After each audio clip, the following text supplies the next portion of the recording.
Ambati silks Kanchipuram saree store now in Vijayawada. Exclusive pattu sarees, salwars and lehengas. Pakistan mystery spinner Usman Tariq కి MS Dhoni కథకి సంబంధం ఏంటి? ఒక సినిమా మనిషి జీవితాన్ని మారుస్తుందా?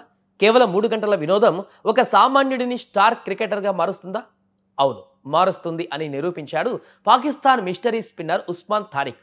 విదేశాలలో సెటిల్ అయిన లైఫ్ చేతినిండా జీతం, కానీ మనసులో ఏదో తెలియని వెలితి. సరిగ్గా ఆ సమయంలో అతడు చూసిన MS Dhoni the untold story cinema అతని తలరాతను మార్చేసింది. భద్రత కంటే ఆశయం గొప్పది అని నమ్మి క్రికెట్ ప్రపంచాన్ని ఆశ్చర్యపరిచిన ఉస్మాన్ తారిక్ ప్రయాణం ఇది. కొన్ని సంవత్సరాల క్రితం వరకు ఉస్మాన్ తారిక్ చేతిలో క్రికెట్ బాల్ లేదు, బరువులు మోసే అట్టపెట్టెలు ఉన్నాయి. కుటుంబ పోషణ కోసం పాకిస్తాన్ వదిలి విదేశాలకు వెళ్ళాడు. గల్ఫ్ దేశంలో ఒక వేర్ హౌస్లో పనిచేశాడు. ఉదయం నుంచి రాత్రి వరకు కష్టం. జీవితం అక్కడే ఆగిపోయిందేమో అనిపించింది. కానీ 2016లో వచ్చినటువంటి ధోని బయోపిక్ అతని గుండెల్లో నిద్రపోతున్న క్రికెటర్ని తట్టి లేపింది. ధోని రైల్వే ఉద్యోగాన్ని వదిలేసి రిస్క్ తీసుకొని క్రికెట్ వైపు అడుగులు వేసిన సీన్ ఉస్మాన్ని కదిలించింది.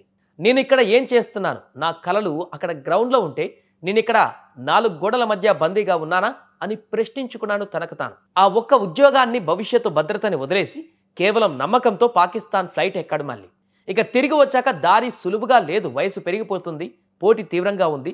కానీ ఉస్మాన్ దగ్గర ఒక బ్రహ్మాస్త్రం ఉంది. అదే అతని బౌలింగ్ యాక్షన్. సాంప్రదాయ క్రికెట్ పుస్తకాలలో లేని శైలి అది.